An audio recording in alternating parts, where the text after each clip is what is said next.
محظوظ کرنے کی کوشش کی ہے. ہم خود بھی محظوظ ہوئے ہیں, بچے تو ہوئے ہوں گے. اور تبصرہ نگاری کسے کہتے ہیں, تبصرہ کیسے کیا جاتا ہے, تبصرہ کرتے وقت ہمیں کن چیزوں کو بنیادی طور پر ذہن میں رکھنا چاہیے, اور تبصرہ کب سے کیا جاتا رہا ہے, اور تبصرے کی کیا اہمیت ہے. یہ سب باتیں ہم نے اپنے مبصرین سے سیکھی ہیں, اور ان چیزوں کا بار بار ریپیٹیشن بھی ہوگا. یہ باتیں بار بار دہرائی بھی جائیں گی کہ تبصرے کی کتنی قسمیں ہیں, تبصرہ کیسے کیا جاتا ہے, اس سے کتاب کی اہمیت کتنی بڑھ جاتی ہے, یا مبصر کو کس طرح کا تبصرہ کرنا چاہیے, کس کتاب پر کس طرح کا تبصرہ کرنا چاہیے, اس کو کتاب کے تئیں کتنا ایماندار رہنا چاہیے, تبصرے میں کن چیزوں کا اسے خیال رکھنا چاہیے. یہ سب باتیں جو ہیں یہ ایک مبصر کے لیے بہت اہمیت رکھتی ہیں, اور بچوں کو ان سب باتوں پر بہت دھیان دینے کی ضرورت ہے, چونکہ وہ تبصرہ کرنے کے تبھی اہل ہوں گے جب وہ ان لیکچر سے مستفید ہوں گے. تبصرہ نگاری کے حوالے سے ابھی تک بہت سی کتابیں وجود میں آئی ہیں, لیکن وہ کتابیں مختلف کتابوں پر تبصرے کی صورت میں شائع ہوئی ہیں. مثال کے طور پر ابھی تک بہت ساری ایسی کتابیں آئی ہیں جو مصنفین نے مختلف کتابوں پر, مختلف موضوعات کی کتابوں پر, رسائل پر تبصرے کیے ہیں, ان کو یکجا کر کے انہوں نے شائع کیا ہے. لیکن فن تبصرہ نگاری کے حوالے سے ایسے بہت کم مفصل اور مدلل مضامین ہمیں ملیں گے جن سے ہمیں سیکھنے کو کچھ مل سکتا ہے. یا تو ہمیں تو اس کے لیے ہمیں کیا کرنا چاہیے, ہمیں اپنے بزرگوں کی جو کتابیں ابھی تک منظر عام پر آئی ہیں ان سے استفادہ کرنا چاہیے. اردو ادب میں ابھی تک تبصرے کے حوالے سے, یعنی تبصرہ نگاری کے حوالے سے بہت سی کتابیں منظر عام پر آئی ہیں, جن میں مختلف کتابوں پر تبصرے ہمیں ملتے ہیں. تو سب سے اہم کتاب جو ان میں ہے وہ ضیاء انصاری کی کتاب شناسی ہے, جو مختلف کتابوں پر انہوں نے تبصرے کیے ہیں, ان کو یکجا کر کے انہوں نے کتاب شناسی میں انہیں شامل کیا ہے. ضیاء انصاری کے تبصروں کی کیا اہمیت ہے, انہوں نے بے باکانہ انداز میں مختلف کتابوں اور رسائل و جرائد پر تبصرے کیے ہیں. انہوں نے ان کتابوں کو میں جو خوبیاں تھیں ان کو ابھارا, اور جو خامیاں تھیں ان کو بھی سامنے لایا. اس طرح ان کے تبصروں کی نہ صرف ان کے زمانے میں اہمیت رہی ہے, بلکہ موجودہ دور میں بھی ان کی اتنی ہی اہمیت ہے جتنی کہ ان کے اپنے زمانے میں تھی. ظاہر ہے کہ آج جو بے باکانہ تبصرہ کرتا ہے, مصنف اس سے, بہت سارے مصنف یا بعض مصنفین اس سے ناخوش بھی ہوتے ہیں, کیونکہ سچائی کو برداشت کرنا بہت مشکل ہوتا ہے. لیکن جن میں صبر و تحمل اور برداشت کرنے کی قوت یا مادہ موجود ہوتا ہے, وہی آگے بڑھتے ہیں اپنی زندگی میں. اس طرح اگر ہم تبصرہ کرتے ہیں تو ہمیں ان چیزوں کا خیال رکھنا چاہیے کہ بالکل دیانتداری, ایمانداری, اور جتنی اپنی نالج ہے, اپنی معلومات ہے, اس کو سامنے رکھنا چاہیے اور تبصرہ کرنا چاہیے. ان چیزوں کا بھی تبصرہ کرتے وقت خیال رکھنا چاہیے. تبصرے تعریفی بھی ہو سکتے ہیں, توصیفی بھی ہو سکتے ہیں, سرسری بھی اور سطحی بھی. بہت سارے تبصرہ نگار ہیں ایسے بھی ہیں جو کتاب کا تنقیدی اور تجزیاتی مطالعہ بھی کرتے ہیں. ان کی بھی رائے جو ہے وہ تبصرے سے بہت مماثلت رکھتی ہے. تو یہ تبصرے ہمیں بہت دور تک لے جاتے ہیں.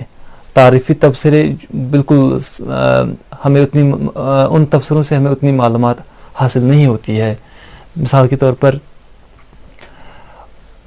بعض مبصرین نے اس طرح بھی تبصرے کیے ہیں یہ کتاب، اس کتاب کے مصنف فلاں ہیں، اس کے صفحات اتنے ہیں، اس کا موضوع یہ ہے، یہ کتاب فلاں جگہ سے چھپی ہے، اس کا ٹائٹل یہ ہے، اور اس کی طباعت جو ہے بہت خوبصورت ہے، قیمت یہ ہے، فلاں جگہ سے شائع ہوئی ہے اور فلاں فلاں جگہ پر دستیاب ہے. یہ بالکل تعارفی اور سطحی تبصرے ہوا. یہ بالکل انہوں نے متن پڑھ کر نہیں کیا ہے، یہ بالکل ایک اشتہار ٹائپ کا تبصرہ ہے. اور توصیفی تبصرہ کیا ہے؟ اس میں اگر ہم کسی مصنف کے رابطے میں ہیں، یا کسی مصنف کو جانتے ہیں، اس کے دوست ہیں، ان کے ساتھ ہمارے مراسم ہیں، تو ہم بعض اوقات انہی چیزوں کو ملحوظ رکھ کر تبصرہ کرتے ہیں. ان کی کتاب میں جو خامیاں ہیں ان کو نظر انداز کرتے ہیں، اور جو خوبیاں ہیں ان کو سامنے لاتے ہیں. اس کا مطلب یہ نہیں کہ وہ کتاب کمزور ہے، بالکل پڑھنے کے قابل نہیں ہوتی ہے، بس یہ کہ اگر وہ خوبیوں کے ساتھ ان کی خامیاں بھی سامنے لاتی تو کتاب کی وقت اور زیادہ بڑھ جاتی، اس کی اہمیت اور زیادہ بڑھ جاتی. تو ان چیزوں کا بھی ہمیں تبصرہ کرتے وقت خیال رکھنا چاہیے. اس کے علاوہ ایک کتاب آئی ہے فاروقی کے تبصرے، شمس الرحمن فاروقی نے بھی تبصرے کیے ہیں، ان کی کتاب بھی آئی ہے جو ریختہ پر دستیاب ہے. جو ہم میں جو بچے ہیں، بس نام اگر ان کو یاد رہے کہ فاروقی کے تبصرے کون سی کتابیں آئی ہیں تبصروں کی، وہ ان سے اب جب زندگی کے آگے کسی مرحلے میں آئیں گے، جب وہ باضابطہ طور پر تبصرہ کرنے کی کوشش کریں گے، تو یا ظاہر ہے ان کے اندر اتنی اہلیت نہیں ہے کہ وہ بڑے بڑے رائٹروں، ناقدین یا مبصرین کی کتابیں پڑھ سکیں، لیکن پھر بھی اگر انہیں نام یاد رہتا ہے اور وہ ابھی زبانی گفتگو سن سکیں کہ کس طرح کی چیزیں ہمیں ذہن میں رکھنی ہیں تبصرہ کرتے وقت، تو یقیناً بہت آگے بڑھ سکتے ہیں اپنی زندگی میں. تو ابھی میرے پاس کچھ تبصروں کی کتابیں ہیں جن سے میں آپ کو یہ نمونے کے طور پر میں دکھا رہا ہوں، بس یہ نمونہ ہے، آپ کو صرف یاد رکھنا ہے کہ کون سی کتابیں ہیں آئی ہیں تبصروں کی. تو ان کتابوں میں یہ تبصرے کی کتابیں ہیں، اور ان میں مختلف کتابوں پر تبصرے شامل کیے گئے ہیں جن کو کتابی صورت میں بعد میں شائع کیا گیا ہے. یہ آباد بصیرت ہے، ڈاکٹر عزیز اللہ شیرانی صاحب کی یہ کتاب ہے. ان کی اس کے علاوہ بھی تبصرے کی کتابیں شائع ہوئی ہیں ڈاکٹر عزیز اللہ شیرانی کے تبصرے نام سے. یہ دیکھیے کتنی ضخیم کتاب ہے. مطلب اس سے یہ ثابت ہوتا ہے کہ اس مصنف نے ڈاکٹر عزیز اللہ شیرانی صاحب نے کتنی کتابوں کو پڑھا ہے، پھر ان پر اپنی آرا پیش کی ہے. اب یہ تبصرہ اس کتاب کو پڑھنے کے بعد ہی، یا ان کے تبصروں کو پڑھنے کے بعد ہی ہمیں پتہ چل سکتا ہے کہ انہوں نے تعریفی تبصرے کیے ہیں، تعارفی تبصرے کیے ہیں یا توصیفی، تجزیاتی تبصرے کیے ہیں یا تنقیدی. تو ان کتابوں کو پڑھنے کے بعد ہی ہمیں یہ چیزیں پتہ چل سکتی ہیں. یہ شاخسار کے اداریے اور تبصرے کرامت علی کرامت صاحب کی ہے. شاخسار ایک رسالہ تھا جو 1965 سے 1973 عیسوی تک شائع ہوتا رہا. بعد میں مدیر کے انتقال کے بعد وہ بند ہوا. ایک اہم رسالہ تھا جس کے اداریے کرامت علی کرامت صاحب نے بھی لکھے ہیں، اور اس رسالے میں ان کے تبصرے بھی شامل ہوتے رہے ہیں. ان تبصروں کو بعد میں یکجا کر کے انہوں نے اس کتاب میں شامل کیا ہے، شائع کیا ہے. اور اس کتاب کے تبصروں سے بھی ہم سیکھ سکتے ہیں، اندازہ کر سکتے ہیں کہ کس طرح کے تبصرے کیے جاتے رہے ہیں، اور بعد میں ہم فیصلہ لے سکتے ہیں کہ کن کے تبصرے زیادہ اہم اور پائیدار ہے، جن سے ہمیں آگے بڑھنے میں مدد مل سکتی ہے. یہ ایک اہم مصنف اور نقاد ہیں، محقق ہیں، پروفیسر گیان چند جین. آپ جموں یونیورسٹی میں پروفیسر رہے ہیں اور آپ کی کئی کتابیں شائع ہوئی ہیں. انہوں نے جو مختلف کتابوں پر مقدمے اور تبصرے کیے ہیں وہ اس کتاب میں انہوں نے شامل کیے ہیں.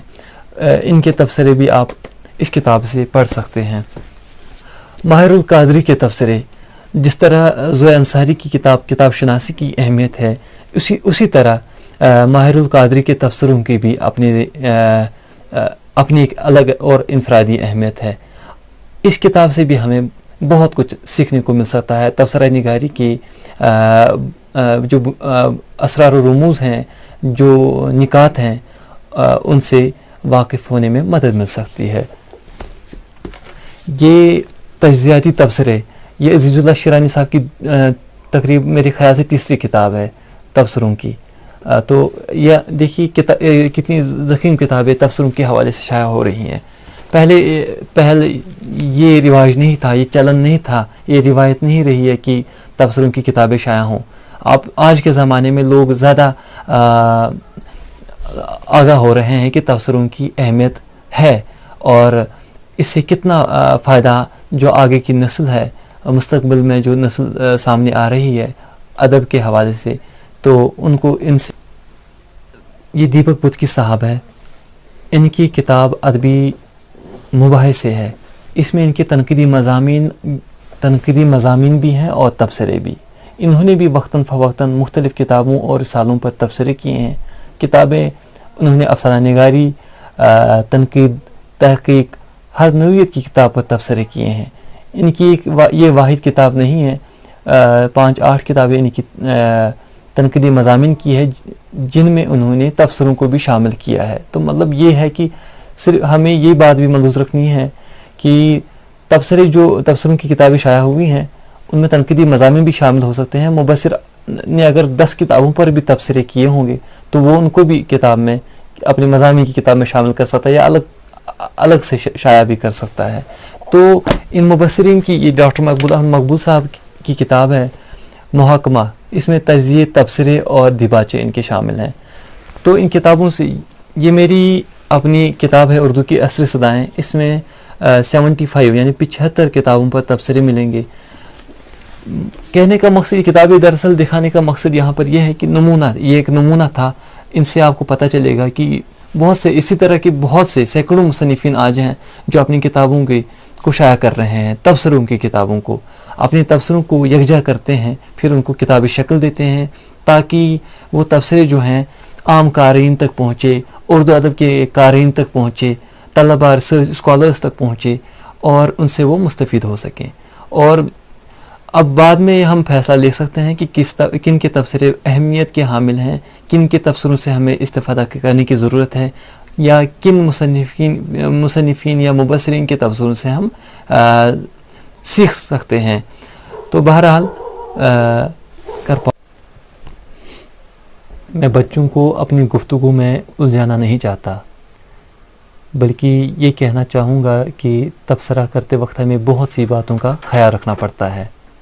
اگر آپ اپنے پاس کسی بھی موضوع، کسی بھی صنف، کسی بھی زبان میں کتاب رکھتے ہیں، اور اگر آپ اس کو پڑھنا چاہیں اور پھر اس پر تبصرہ بھی کرنا چاہیں، تو آپ کو کتاب کا سرسری مطالعہ کرنے کے بجائے پورا مطالعہ کرنا پڑے گا، تبھی آپ اس کتاب کے ساتھ، اس موضوع کے ساتھ انصاف کر سکتے ہیں۔ مبصر اگر اس موضوع کے تعلق سے پہلے ہی معلومات رکھتا ہے تو وہ ایک اچھا تبصرہ کرنے میں کامیاب ہو سکتا ہے۔ اس کے برعکس اگر وہ اس موضوع کے تعلق سے معلومات نہیں رکھتا، سطحی جانکاری رکھتا ہے، تو وہ تعارفی یا کتاب کے متن کا ہی بنیادی حوالہ دے کر اپنا تبصرہ قائم کر سکتا ہے۔ تو اس طرح تبصرے کی خصوصیات کو ہمیں سمجھنا چاہیے۔ جو شخص، جو مبصر کتاب کے متن کا بھرپور مطالعہ کرتا ہے، اس کی زبان کو سمجھتا ہے، مصنف موضوع کا احاطہ کر پایا ہے کہ نہیں اس کو سمجھ سکتا ہے، اور کس کو کوٹ کیا ہے، کہاں سے مواد لیا ہے، اور اس طرح کی اور باتیں ہیں جن کو ہمیں سمجھنے کی ضرورت۔ اگر مبصر ان چیزوں کو پکڑ لیتا ہے تو وہ ایک کامیاب تبصرہ نگار کہلا سکتا ہے۔ اور